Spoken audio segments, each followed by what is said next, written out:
This Ukrainian paratrooper is in the process of cooking a grenade to throw it into a basement where Russian soldiers are hiding. The Russians beat him to it and throw a grenade of their own, which lands right next to him. However, he demonstrates lightning-fast reflexes. First, he throws his grenade into the basement, then quickly picks up the Russian grenade and throws it in as well. Speaking of grenades, this Ukrainian soldier from the 3rd Separate Assault Brigade is also preparing a grenade to throw at Russian positions during a battle, reportedly taking place in the Donetsk region. However, just as he takes 2 steps forward and exposes himself for a brief second, the Russians open fire on him. He is hit twice, but incredibly, his helmet saves him. The force of the impact knocks him to the ground, but his buddy quickly steps in and helps him up again. Even more impressively, all of this happens while he firmly grips the already armed grenade in his hands the entire time without letting go. This calmness and dedication definitely deserve your like.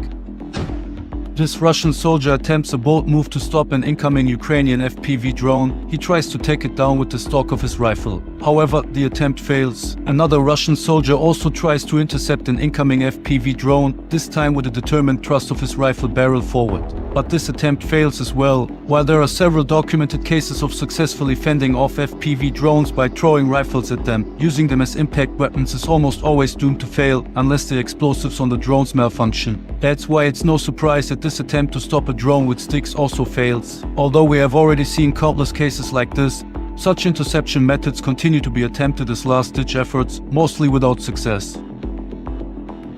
The best approach remains to shoot down the drones before they can get too close, as seen in these examples. Quick reactions and precise aiming are crucial to neutralizing the threat effectively. Every second counts when facing an incoming danger, making swift action essential. Another option is to leave the area where the drones are operating immediately, but even with vehicles, it can be very difficult to outrun them, something the driver of this golf cart quickly realizes as he is chased by an FPV drone. He abandons the vehicle, hoping the drone will strike it instead of following him, but he bets wrong. The drone stays close on his heels. It directly tackles him in the back, but it seems to fail to detonate, only knocking the soldier off his feet. A lone survivor of a failed Russian mechanized assault crawls out from under an abandoned vehicle. Above him, a drone hovers as he panics and swats at it. Luckily for him, he gets the chance to surrender to the drone. His capitulation is accepted, and with his hands raised, he is guided by the drone toward Ukrainian lines. A Ukrainian soldier uses a man-portable anti-air defense system to shoot down a Russian Su-25 jet. The missile's impact is not visible, but we can see the low-flying plane crashing to the ground. It erupts into a fireball. These scenes are from turrets, and the low altitude indicates that the planes are providing close air support.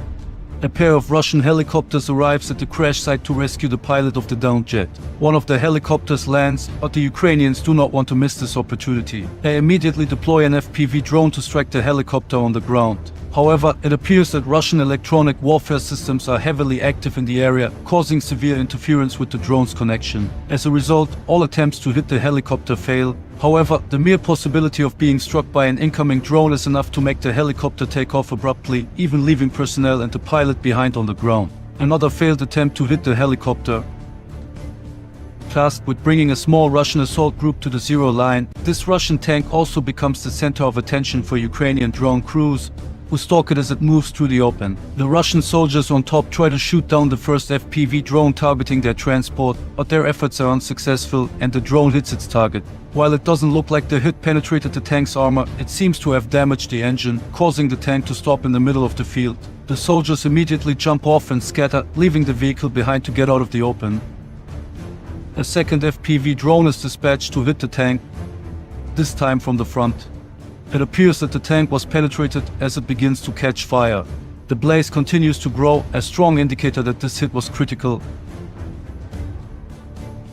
With the same task as the tank in the previous clip, this Russian BTR charges straight forward while covering its own advance with its machine cannon. It reaches its destination, where it unloads the infantry who are already being watched by Ukrainian drones. What happens next cannot be shown on YouTube and is only included in the Telegram edit. This is truly an incredible video capturing the final moments of an abandoned Russian BTR. The armored personnel carrier is struck by a kamikaze drone, triggering a malfunction that causes its cannon to fire uncontrollably in a wild, erratic manner. The impact likely sent the gun into an uncontrolled firing loop.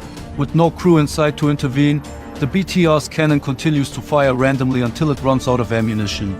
The eerie sight of a ghostly, unmanned machine blindly firing into the battlefield serves as a haunting reminder of the chaos and destruction that modern warfare brings. This Russian tank drives straight into a ditch, flipping forward and getting stuck, rendering it immobile. If you're wondering how this could have happened, here's the explanation for you. First, the visibility for tank crews is extremely limited, making it not uncommon for obstacles to be overlooked. However, the key factor in this case, once again, is FPV drones. After a direct frontal hit, most likely taking out the crew, the tank keeps rolling forward until it comes to a standstill inside the ditch, crater, or whatever you want to call it. From there, it is systematically targeted by Ukrainian FPV and termite drones, striking it repeatedly until the disabled vehicle begins to engulf in flames. With each hit, the damage worsens, and soon, thick smoke starts rising as the fire spreads inside the tank. This Chinese Desert Cross buggy is packed with Russian soldiers. Their goal is to capture Ukrainian territory. The soldiers notice a Ukrainian drone following them and take aim. However, their bigger problem lies on the ground as the vehicle hits a mine. The other vehicles involved in the attack continue their advance. One of the soldiers from the previously destroyed vehicle tries to jump onto another vehicle, but it shows no intention of stopping for the Russian and simply drives on. Shortly after, it looks like a Ukrainian FPV drone strikes the vehicle. A Russian MRAP, also part of the attack, suffers a frontal hit, severely damaging its front left tire. Visibly damaged and heavily impaired in speed but still operational, it continues its drive. The Ukrainians promptly strike the vehicle in the same spot again. Heavily hit, it takes a turn but is struck again. By now, the driver has likely lost control of the vehicle and it begins to circle uncontrollably.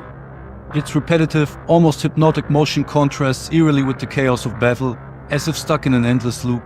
As it comes to a standstill, a full squad of infantry suddenly emerges from the side but is immediately targeted from above. The soldiers flee the scene and, in an attempt to escape the Ukrainian drones, are instinctively drawn to a nearby settlement, hoping to find shelter. Ukrainian drone operators, however, predict their movement and are already waiting for them.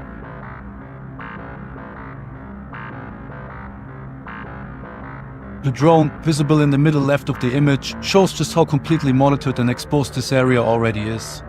Now you can see it on the right. This Russian assault in the Kursk region did not go as planned. Their armored column maneuvered directly into the range of Ukrainian Javelin teams, which picked off the vehicles one by one. The Javelin launcher is a truly top-tier weapon when it comes to engaging armored targets, even at distances that are considered long by infantry standards. Designed as a fire-and-forget system, the Javelin utilizes infrared guidance to track and destroy its target with high precision. One of its most lethal features is its top-down attack mode, which allows the missile to strike where enemy armor is weakest, typically the turret or engine deck of a tank. This makes it especially effective against modern armored vehicles, which are heavily protected on the front and sides but far more vulnerable from above. In October and early November 2024, Russian forces reclaim approximately half of the territory that Ukrainian forces had previously seized during their offensive. Despite this, as of February 7, 2025, Ukrainian forces launched a new, albeit limited-scale, offensive southeast of Sudzha. Initial reports indicate that Ukrainian troops have penetrated up to 5 kilometers beyond Russian defensive lines. Here, Russian soldiers engage Ukrainian troops in urban combat within the old industrial zone of Toretsk. What they don't realize is that their exit has already been sealed off by Ukrainian FPV drones. The drones pin the Russians in place, forcing them to remain inside the building. Then, a tank from the 28th Mechanized Brigade arrives and begins its work, relentlessly shelling the building. Carefully, it moves back and forth while keeping the Russians pinned down with heavy fire. Despite all efforts, Russian forces have managed to capture the majority of Toretsk, including the industrial zone. However, Ukrainian forces continue to fight back, launching a series of raids into the area using tanks, Bradley infantry fighting vehicles, and MRAPs. On screen, you can see one of these raids being conducted by the Ukrainian military.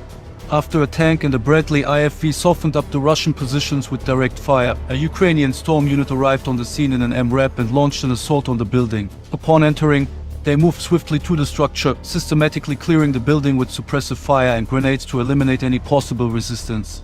This helmet camera footage shows a Ukrainian Humvee during multiple fire and harassment missions. The mobility and machine gun of the Humvee are used to quickly fire at the enemy and then swiftly change position.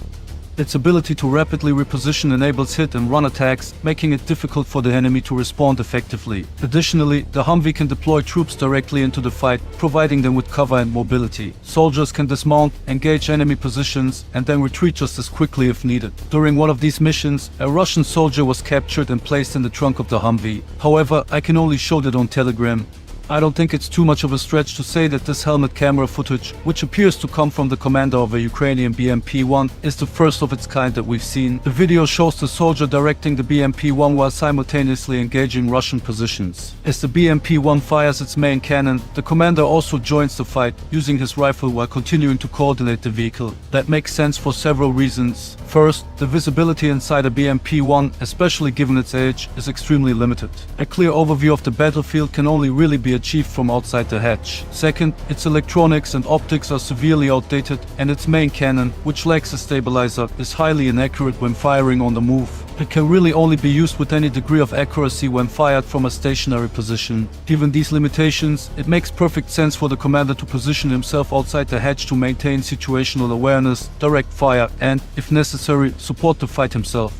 If this helmet camera footage of a Ukrainian soldier using a German MG3 machine gun in defense during a Russian attack on his position doesn't give off Eastern Front World War II vibes, then I don't know what does. The soldier fires toward the advancing Russians from within a forest filled with shattered, barren trees, scarred by war and relentless artillery fire. It looks like his gun jams, forcing him to adjust the belt before he can resume firing, briefly disrupting the flow of fire. However, he quickly gets it back in action and returns to the fight without hesitation. According to the source of this video, this engagement took place in the Serebryansky forest, an area that has seen intense fighting, with both sides battling for control amid the war-torn landscape. The dense, devastated woodland provides cover but also turns most engagements into a brutal close-quarters struggle. Russian sources release quite interesting, yet highly debatable, footage showing a Russian special forces assault on a supposed Ukrainian trench somewhere in a snow-covered forest.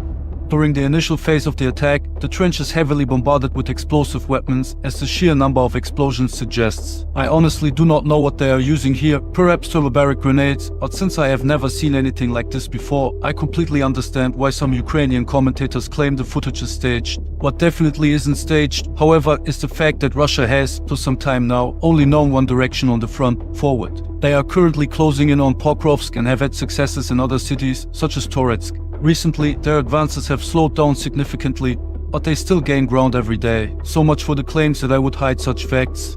The video also shows the capture of Ukrainian soldiers, but I have to blur it for YouTube and cannot show it here in its entirety. To see the full footage, you have to go to my Telegram. However, looking at the overall setup and scenery, I completely understand the doubts some people have. Feel free to discuss it in the comment section. This Georgian volunteer, serving in the Ukrainian forces, lost his right arm in combat in 2023. Now, he is back, a cyborg in the truest sense of the word, because where his right arm once was, he now has a robotic prosthesis. His comrade jokingly calls him Terminator, but cyborg is probably the more accurate term. A fun fact, during the Ukraine war in 2014, Ukrainian soldiers were nicknamed cyborgs, while Russian and pro-Russian fighters were dubbed orcs. One way or another, these images show that we are truly living in the future.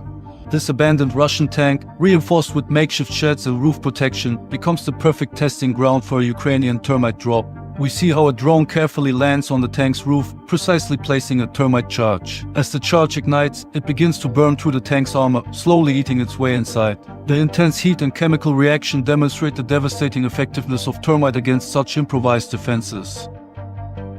But even traditional drone drops are often enough to effectively dispose of abandoned vehicles in a cost-effective manner. In this case, we can even see a larger drone hovering above the vehicle during the drop.